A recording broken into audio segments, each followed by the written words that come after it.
안녕하십니까. 신의균의 군사TV 디펜스 브리핑입니다. 자, 오늘도 아주 중요한 군사 무기 관련 소식 전해드리겠습니다. 자, 우리 추석 연휴 기간 중에 우크라이나가 러시아에 대한 파상 공세를 했습니다. 그것도 러시아 중심 후방에 있는 이 전쟁 지속 능력을 떨어뜨리기 위한 공격을 했는데 여기저기서 완전히 버섯 구름이 치솟아 오르고 난리가 났는데요.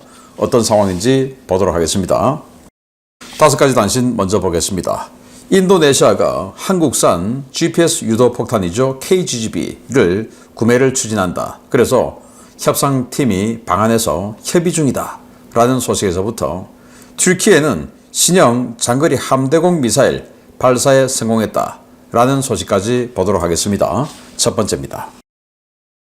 지난 7월 태국과 캄보디아 분쟁에서 높은 명중률과 우수한 신뢰성을 보여준 한국산 GPS 유도폭탄 KGB에 깊은 인상을 받은 인도네시아가 한국 방위사업청과 LG 넥스원의 KGB 구매 의사를 타진해 왔다는 소식입니다. 지난달 말 인도네시아 고위 관계자들이 한국을 방문해 현지 실사와 기밀 브리핑을 받고 KGB 구매 협상에 들어갔습니다. 중국이 현재 대량 생산 배치 중인 Y-20 수송기의 뒤를 잇는 차세대 수송기 개발을 진행 중이라고 밝혔습니다. 미국의 차세대 수송기와 마찬가지로 블렌디드 윙 바디 형태가 검토 중인데 중국은 이 차세대 수송기에 미국의 C5 갤럭시에 버금가는 엄청난 탑재량을 요구하고 있어 과연 목표한 성능을 달성할 수 있을지 논란이 되고 있습니다. 호주가 형편없는 성능과 신뢰성의 학을 떼다가 조기 퇴역을 결정한 타이거 공격 헬기의 후속 모델로 선정한 AH-64E 아파치 가디언 공격 헬기의 초도분을 인수했습니다. 이번 아파치 가디언 인수에 따라 호주군 타이거 헬기는 올해부터 퇴역을 시작해 오는 2028년까지 전량 퇴역하게 되었습니다. 독일과 차기 해상 초계기 공동 개발을 추진했지만 독일의 탈퇴 이후 에어버스 A321 기반의 해상 초계기를 개발 중인 프랑스가 이와 별개의 기종으로 다소의 팔콘 2000 알바트로스 해상 초계기 12대를 발주했습니다. 대잠 작전 능력이 없는 순수 해상 초계기로 도입되는 이 기종은 프랑스가 도입 중인 MQ-9 리퍼보다 가성비가 떨어지는 것으로 평가되고 있는데 역시 다소의 로비 능력 정말 대단한 것 같습니다. 튀르키예가 미국산 무장 대체를 위해 독자 개발한 자국산 수직 발사 시스템 미들라스에서 장거리 함대공 미사일인 사이퍼-1D 첫 시험 발사에 성공했습니다. 튀르키예판 막 41인 미들라스 시스템에는 다양한 사거리의 사이퍼 시리즈와 대함, 대지 무장이 탑재될 예정인데 튀르키예 도대체 어떻게 이런 장비들을 단기간 내에 국산화할 수 있는지 놀랍습니다. 네, 이게 바로 KGB죠. 밑에 500파운드짜리 멍텅구리 폭탄, 그 위에 이렇게 날개 달린 뭔가 키트가 있죠. 이게 바로 KGB 유도 키트입니다. GPS 유도를 받아서 날개 딱 펼쳐서 활공해서 유도받는 그 타겟 쪽으로 쫙 들어가서 때리는 건데 이게 사거리가 100km 이상이라고 알려져 있습니다. 국방과학연구소에서 개발했고 LG 넥스원에서 생산 중인 그런 아주 가격싼 그런 GPS 유도 폭탄인데 지난번에 이 태국군이 캄보디아 폭격할 때 F-16 그리고 FA-50 여기다 달아가지고 때리지 않습니까? 너무나 정밀하게 들어갔죠. 그래서 태국군이 정말 만족해서 추가 도입하고 그걸 또 옆에서 지켜보는 인도네시아가 우리도 저거 사자 이렇게 되어서 이번에 협상당이 무려 26명이나 방한해서 협상에 들어갔는데 공군의 기획관리참모부장이 비행단들 T-50 운영하는 비행단들 3비행단, 15비행단, 16비행단 이 비행단장들하고 같이 이제 브리핑을 하고 했는데 많이 사갈 것 같아요. 자, 그런데 인도네시아는 또 무조건 차관 제공해주고 그 차관으로 또 사죠. 어쨌든 팔리게 돼서 좋네요. 자, 블렌디드 윙 방식. 그러니까 전익기 이 전체가 B2처럼 삼각형으로 되어서 뭐 날개 따로 없고 전체가 그냥 하나의 날개로 된 것을 전익기 모두 전자에서 날개 익자 전익기라고 하죠. 그런데 블렌디드니까 섞었다 이거죠. 그래서 일반적인 이 형상의 비행기의 날개 그리고 전익기 형상의 이 바디를 합한 거다. 그래서 블렌디드 윙 방식이라고 하는데, 그러면 이제 요거는 이 전익기보다는 비행 안정성은 더 좋아지고, 전익기는 좀 불안하죠. 더 좋아지고, 그런데 바디가 이렇게 넓으니까 탑재량이 더 많아지는 이런 이점이 있습니다. 물론 개발하고 하는데 이제 새로운 형상이니까 대단히 힘들겠죠. 요거를 만들겠다, 수송기로. 지금 중국이 가지고 있는 Y-20 수송기의 탑재 능력이 최대 66톤이에요. 그런데 미국의 C5 갤럭시 수송기의 탑재 능력이 130톤입니다. 절반밖에 안 되는 거죠. 그러니까 저 정도 수송 능력이 있는 수송기를 가지고 싶다라고 중국은 생각하는 겁니다. 그래서 이런 걸 만들겠다라고 하는데, 요거 이제 최대 120톤 수송할 수 있게끔 만들겠다라고 하고, 정말 놀라운 것은 최대 탑재 중량, 이륙 중량 상태, 최대 이륙 중량이 470톤이에요. 470톤 상태에서 무려 6,500km 비행 가능하게 하겠다라고 하는데, 와, 그게 되면 정말 좋은 수송기인데 이게 실제로 구현이 될지 기대해 봐야겠다라는 말씀은 못 드리겠습니다. 잘 안 되기를 기대해 봐야겠습니다. 자, 호주가 2001년도에 프랑스에서 만든 타이거 공격 헬기 22대를 계약했습니다. 그때는 이제 유로콥터라고 했죠. 타이거를 22대를 도입했는데 2007년부터 2011년까지 이제 4년 동안 납품이 되었어요. 달랑 22대를 4년이나 그냥 지지부진하게 납품하는 겁니다. 근데 받아놓고 보니까 애초에 그들이 홍보했던 것만큼의 성능도 안 나오고, 그리고 부품의 내구성도 안 나오고, 내구성이 안 나오니까 부품 빨리 교체해줘야 되는데 부품을 또 안 갖다 줘요. 그래서 수리 시간이 너무 길고 가동률 떨어지고 고장 잘 나고 기가 막힌 겁니다. 그래서 완전히 열이 팍 받고 있는 상태에서 2020년 결국 추락해 버렸어요. 그래서 도저히 이거 안 되겠다. 그럼 2020년 같으면 11년까지 도입했으니까 도입한 지 10년도 안 되는 공격 헬기를, 그것도 가격은 또 좀 비싸나? 엄청 비싼 걸 도저히 안 되겠다. 저거 다 퇴역시키자. 그런데 공격 헬기 있어야 되니까 하고는 미국의 보잉의 아파치 가디언, 우리 한국도 가지고 있죠. 요거 29대를 계약했습니다. 자, 그래서 지금 이제 드디어 초도부분 2대가 이렇게 들어왔어요. 자, 들어왔으니까 이제 타이거 퇴역시켜 해서 퇴역에 들어가게 되는데, 자, 이런 거 보면 유럽제 무기를 미국제 무기 말고 유럽제 무기도 좀 사야 돼. 그래서 무기 도입선 다변화 이런 거 막 주장하는 사람들이 있는데, 무기는 그냥 뭐니 해도 미국제가 최고입니다. 아니면 국산을 하든지. 유럽제 무기 잘못 사면 유로파이터 타이푼, 그리고 타이거, 그 NH90 그 헬기 이런 거 보면 유지비 엄청나죠. 그리고 고장 잘 나고, 부품 공급 제대로 안 되고 막 그렇죠. 우리 한국 해군도 오죽하면 30mm 골키퍼 시스템에서 20mm 펠랭스로 바꿨겠습니까? 써보니까 학을 떼는 거예요. 왜? 부품 공급 잘 안 해주니까. 그래서 유럽제 무기는 디자인 보고, 또는 미국이 싫어서 함부로 말할 게 아니다라는 걸 봅니다. 자, 그런 유럽제 무기의 끝판왕이죠. 바로 다쏘, 라팔 만드는 회사죠. 거기에서 만든 팔콘 2000, 알바트로스, 세상에서 제일 멀리 날아가는 새가 알바트로스라고 하죠. 그 알바트로스 이름을 가진 초계기, 요거 12대를 발주했는데, 12대 대잠 초계기? 아니에요. 대잠 초계기가 아니라 그냥 해상 초계기입니다. 수중은 초계가 안 되고 수상만 초계기 돼요. 그냥 우리 해경이 운용하는 그런 수상 초계기 같은 그런 겁니다.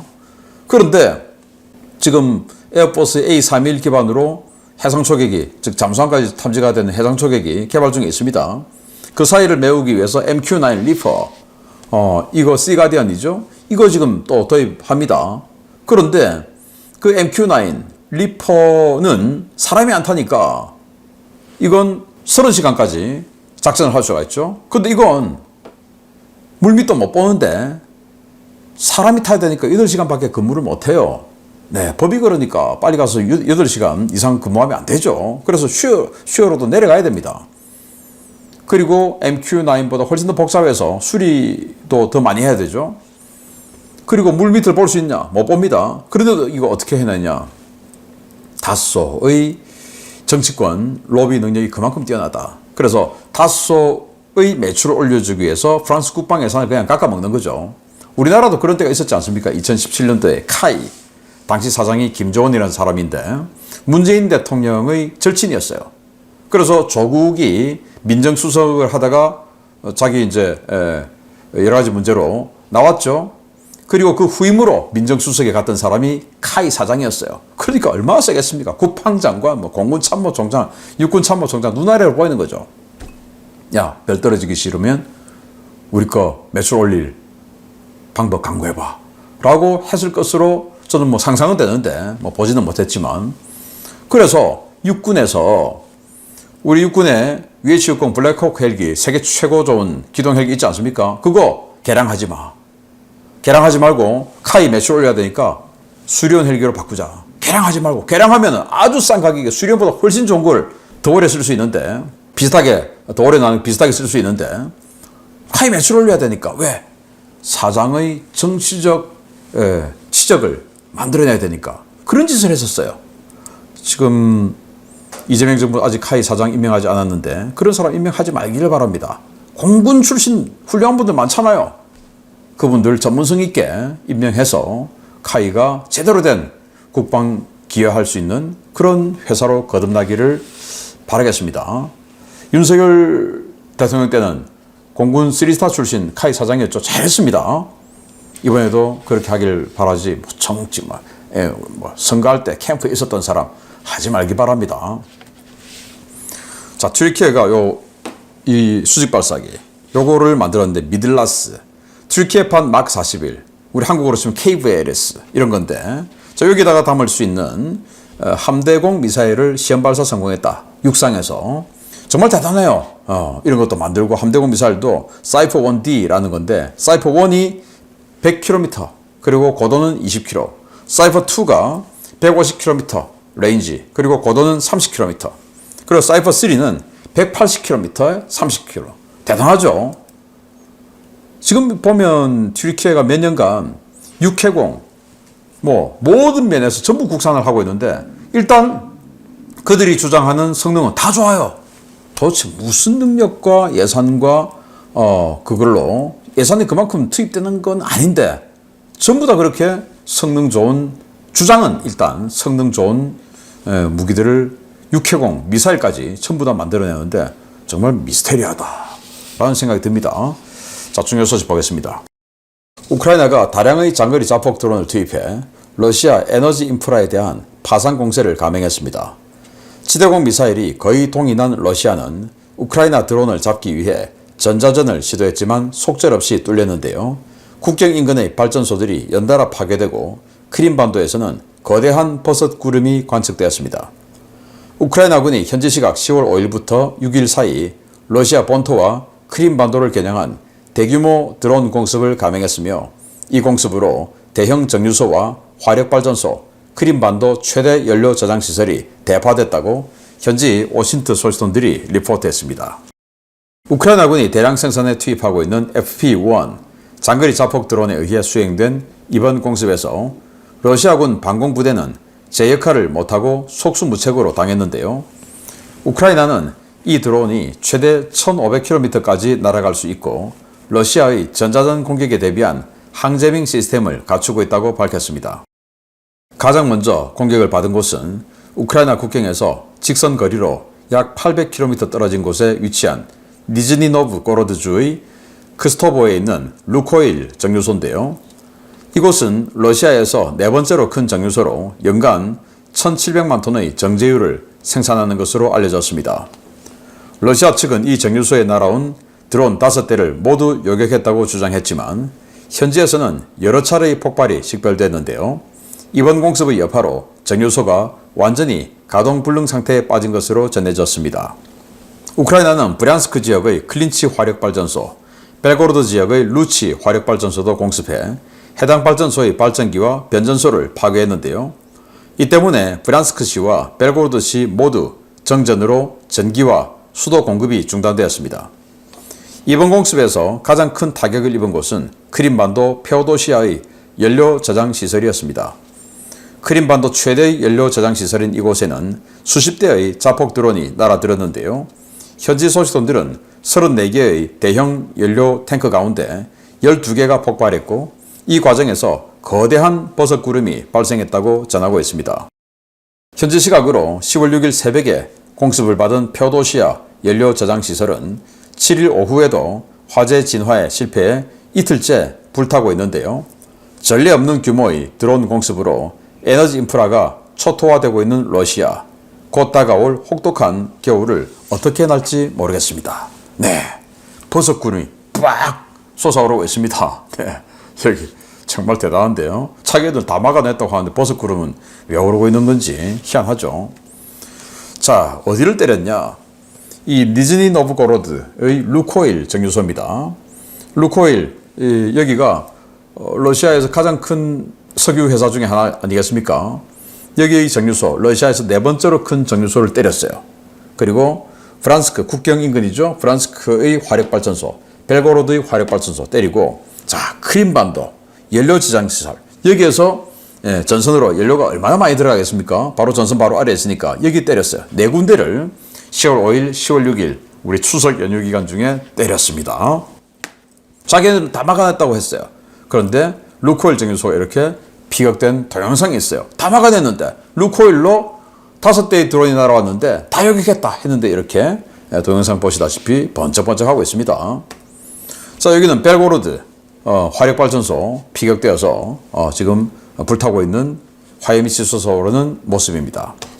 자, 여기는 브란스크, 다 국경지역이죠. 클린치 화력발전소 피격되고 있는 모습입니다. 아주 짧은 동영상이죠. 자, 여기가 바로 이제 전선에 연료를 공급하는 페오도시아 연료 저장시설입니다. 연료 다 만들어서 경유, 휘발유 다 해서 하고 있는 것을 때려버린 겁니다. 버섯 구름이 어마어마하게 지금 치솟아 오르고 있죠. 거대한 버섯 구름이 오르고 있는 바로 이곳. 자기네들 다 막아냈다고 하지만 화염이 이렇게 치솟아 올라서 나사의 이 여론 데이터를 보면 이렇게 거대한 여론이 꺼지지 않고 있어요. 꺼질 리가 없죠. 꺼질 수가 없죠. 전선으로 가야 되는데 이 연료들 큰일 났네요. 그럼 뭐로 때렸냐? 바로 이겁니다.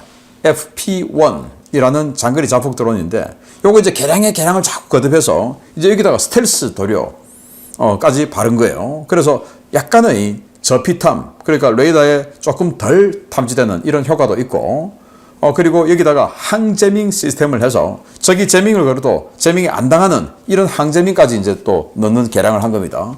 이거 가지고 때렸다라는 건데, 네, 이제 우크라이나의 장거리 타격 능력이 여러 종류가 계속 나오면서 점점 과감해지고 또 정밀해지고 또 치명적으로 변하고 있는 것 같은데, 자, 이렇게 발전소 깨지죠. 발전소 깨지면 전기 안 나오죠. 그리고 연료 정유소, 석유도 많이 뽑았는데 정유를 하지 못하면 그거 아무짝에 쓸모없죠. 정유소 깨버리죠. 또 저유소, 저장시설 깨버리죠. 자, 이렇게 되면 어떻게 됩니까? 전선에 연료 공급, 전기 공급이 안 들어가겠죠. 그리고 민생도 어려워지겠죠. 자, 겨울은 오고 있습니다. 러시아 정말 혹독한 겨울을 나게 될 것 같습니다. 마치겠습니다. 감사합니다.